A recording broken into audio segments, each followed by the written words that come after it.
Olá, esse é o projeto final da matéria FA 585, Materiais e Tecnologia Mecânica. Nós somos o grupo 6 e o nosso tema de trabalho são processos de conformação para borracha e compósitos de matriz polimérica. Eu sou Stephanie Dias Amorim e vou começar com uma introdução. Bom, muitos dos processos de conformação usados para produzir produtos plásticos também são aplicáveis para borrachas e compósitos de matriz polimérica, mas a indústria da borracha é bastante separada da indústria de plásticos e os artigos feitos de borracha são dominados por basicamente um produto: pneus. No entanto, tem outros produtos que também possuem grande importância comercial, como produtos para vedações, correias, mangueiras, até produtos de vestuário, né? Um exemplo, o nosso sapato, a sola do nosso sapato, mantas e etc. E a história da borracha, ela começa com seu descobrimento pelo Charles Goodyear. Isso mesmo nome de Goodyear, que hoje é o nome de uma marca bem famosa de pneus e outros itens, e que tem a patente da vulcanização da borracha até hoje. Isso porque o Goodyear fez essa descoberta lá em 1839. E, na verdade, ele não descobriu de fato a borracha. Ele descobriu a formação de ligações cruzadas das moléculas poliméricas, que é a descoberta da vulcanização. E aí, durante esse primeiro século, a indústria da borracha estava interessada apenas no processo da borracha natural.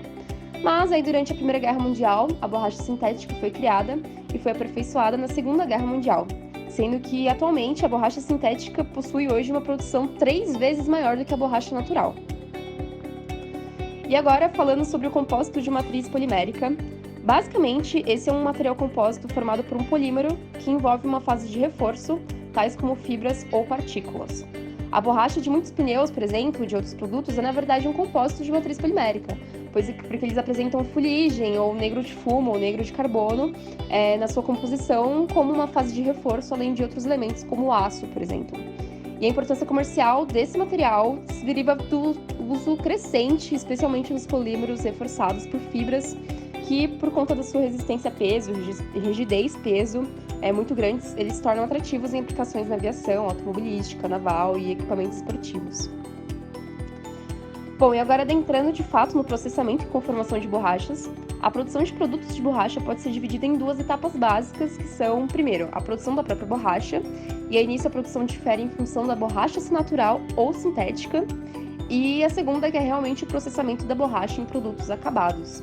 E aí aqui é importante a gente fazer um adendo de que as técnicas são praticamente as mesmas para borracha natural e para sintética.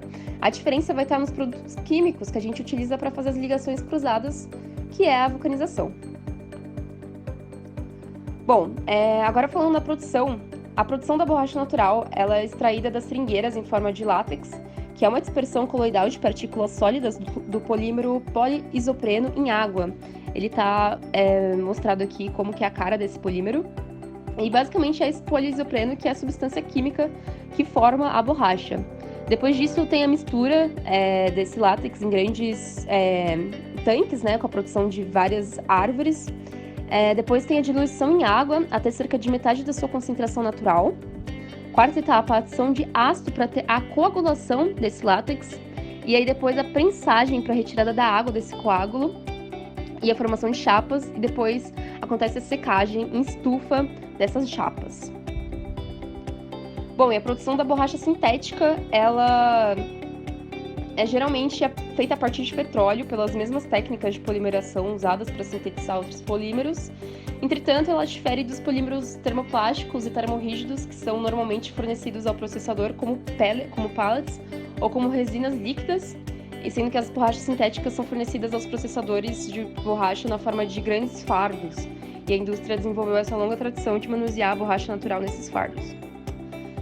Bom, dito como é feita a produção de borracha, falaremos agora da sua formulação. A borracha ela tem sempre aditivos na sua formulação, isso é, produtos químicos são adicionados na formulação para vulcanização, e é pela formulação que uma borracha específica projetada com o objetivo de satisfazer determinada propriedade, custo, processabilidade. E alguns aditivos famosos são a argila, que é usada para prevenir a deteriorização por radiação solar, o carbonato de cálcio, para não ter uma carga não reforçadora, a sílica, que é uma carga reforçadora ou não, dependendo do tamanho da partícula, Dá para ter também a borracha reciclada, e aí dá para usar até 10% dessa formulação, a borracha reciclada. E tem também outros polímeros, como estireno, PVCs, fenólicos, etc.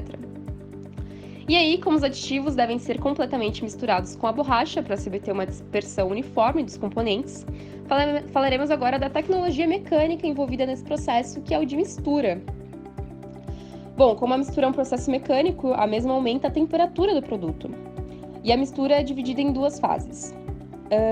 O termo mistura base, ou master batch, é empregado para a primeira etapa da mistura, com os agentes não vulcanizadores, e após o completo resfriamento da mistura base, é que é adicionado os agentes vulcanizadores para a segunda etapa da mistura.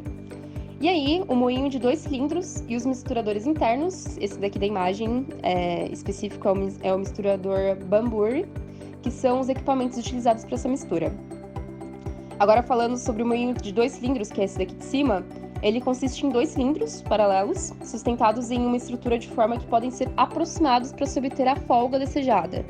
E eles podem ser operados em velocidades de rotações iguais ou ligeiramente diferentes. E as vantagens dele é de que ele tem uma dispersão homogênea de todos os ingredientes, então incluindo cargas de partículas muito pequenininhas.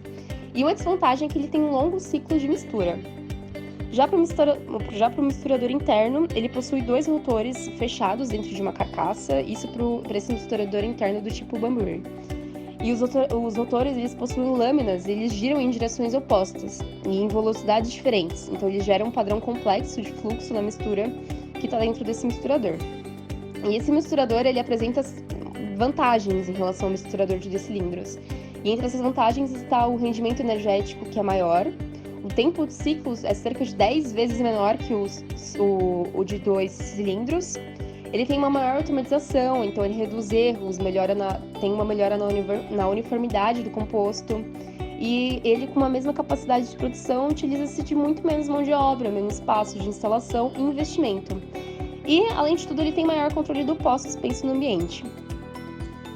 Falando sobre os processos de conformação, estes podem ser divididos em 4 categorias. Extrusão, onde é similar à extrusão de termoplásticos, mas com razão LD, que é comprimento diâmetro, do corpo da extrusora menor, para evitar a formação de ligações cruzadas. A calandragem, que é a passagem da borracha por uma série de cilindros com espaçamento decrescente, e nessa categoria ocorre inchamento após a saída da matriz, devido à propriedade da memória. E para a eliminação de bolhas de ar, na fabricação de chapas grossas, são utilizados os cilindros de laminação. Temos o revestimento, onde a impregnação de tecidos com borracha é utilizado para uma série de produtos, como tecidos à prova d'água, correias ou transportadoras, pneus e entre outros. Também temos a moldagem e fundição, onde na moldagem a gente pode dividir novamente em 3 grupos, sendo esses: a moldagem por compressão, que é utilizada para peças maiores, com baixo volume de produção. Esse é o método utilizado na fabricação de pneus. A moldagem por transferência, que é utilizado para peças mais complexas, com baixo médio volume de produção. E também a moldagem por injeção, que é utilizado para peças menores com uma alta produção. Também temos a fundição por mergulho, que é utilizada para a produção de luvas e galochas, onde um molde é mergulhado em um tanque de borracha aquecido até obter a espessura desejada, o suspenso e o vulcanizado. Falando sobre o processo de vulcanização, que é um processo que promove as ligações cruzadas das moléculas do elastômero, a borracha se torna mais rígida e resistente, mas mantém o alongamento. Para borrachas macias, são poucas ligações cruzadas, e para a borracha mais dura e resistente, são muitas ligações. Inicialmente, envolvia somente o enxofre com elevados tempos de cura, mas hoje em dia são adicionados outros elementos, além do enxofre, como óxido de zinco, ácido estiárico e entre outros. Também foram desenvolvidos processos de vulcanização sem enxofre, por exemplo, processos em batelada e processos contínuos de temperatura e pressão. Sobre os pneus, estes correspondem a 3/4 da produção pelo processamento de elastômeros, que é o principal produto deste processo. Eles sustentam o peso do veículo, dos passageiros e cargas. Transmitem o torque do motor por propulsão, além de absorver choques e vibrações. É uma montagem de muitas peças, cerca de 50 para automóveis e 175 para retroescavadeiras, e a fabricação é bem complexa. Basicamente, há 3 tipos de pneus. O pneu diagonal, onde as deformações e flexões de uma parte são transmitidas à outra. Pneu cinturato, que aumenta a rigidez e limita a expansão diametral ao encher. E o pneu radial, que apresenta maior vida e melhor estabilidade. Olá, meu nome é Gabriel Giacomini Marques e eu vou apresentar um pouco sobre o compósito de matriz polimérica. Temos que tecnologias modernas exigem materiais com combinações incomuns de propriedades que não podem ser atendidas pelos materiais convencionais isoladamente. O compósito é um material multifásico obtido da combinação de materiais diferentes, a fim de atingir propriedades que os componentes individuais não atingem. O compósito de matriz polimérica ele é um material compósito formado por um polímero que envolve uma fase de reforço, tais como fibras ou partículas. A importância comercial e tecnológica dos processos para CMPs deriva do uso crescente dessa classe de materiais, especialmente dos polímeros reforçados por fibras, os PRFs. No uso corrente, CMP em geral se refere na prática aos polímeros reforçados por fibras. Os compósitos reforçados por fibras podem ser projetados com razões de resistência a peso e rigidez-peso elevadas, e essas características os tornam atrativos na aviação, em automóveis, caminhões, barcos e equipamentos esportivos. Consiste em uma matriz polimérica, na qual é incorporada uma fase dispersa na forma de fibras pós ou flocos. Comercialmente, os CMPs são os mais importantes dentre as 3 classes de materiais compósitos. Eles englobam a maioria dos compostos plásticos obtidos por moldagem, as borrachas reforçadas com negro de fumo e os polímeros reforçados por fibras, PRFs. Como dito acima, alguns exemplos de materiais são os compósitos de matriz polimérica com fase de reforço em partículas e um polímero reforçado por fibras, que nada mais é do que um compósito no qual fibras de alta resistência mecânica são incorporadas em uma matriz polimérica. Essa matriz polimérica é usualmente um polímero termorrígido, tal como poliéster ou epóxi, mas polímeros termoplásticos, como os nylons, polibicarbonato, poliestireno e o policloreto de vinila. Os materiais mais complexos, eles possuem 2 fases, com fase de reforço orientada para PRF. Temos que essas são a matriz mais a agente de reforço. Como matriz, podemos citar os termoplásticos e elastômeros, resina fenólica, poliestireno e epóxi. E como materiais, podemos citar cerâmicos, metais, outros polímeros, elementos como carbono, boro, partículas, plaquetas ou fibras.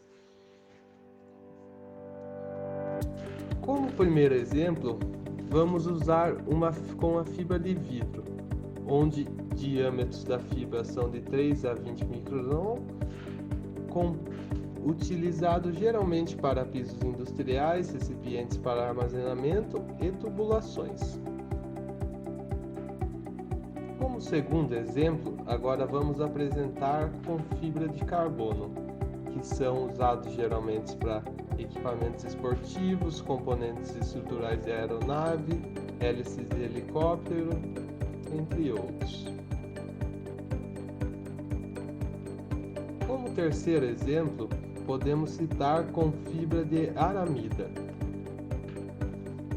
Nomes comerciais mais comuns como Kevlar e Nomex, mais epóxi ou poliéster.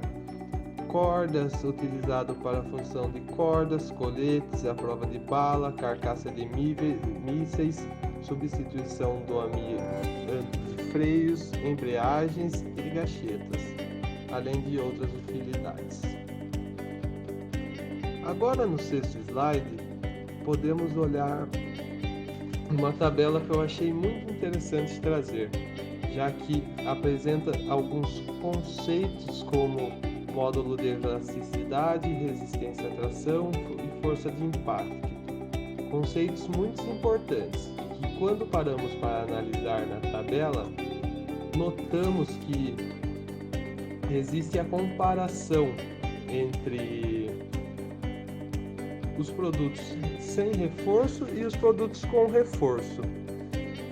Quando analisamos individualmente cada lado de sem reforço ou com reforço, vemos que os produtos, independentes da porcentagem de fibra de reforço, apresentam valores muito mais significativos, valores maiores, e que chamam a atenção por, na maioria, aumentar conforme a fibra vai aumentando.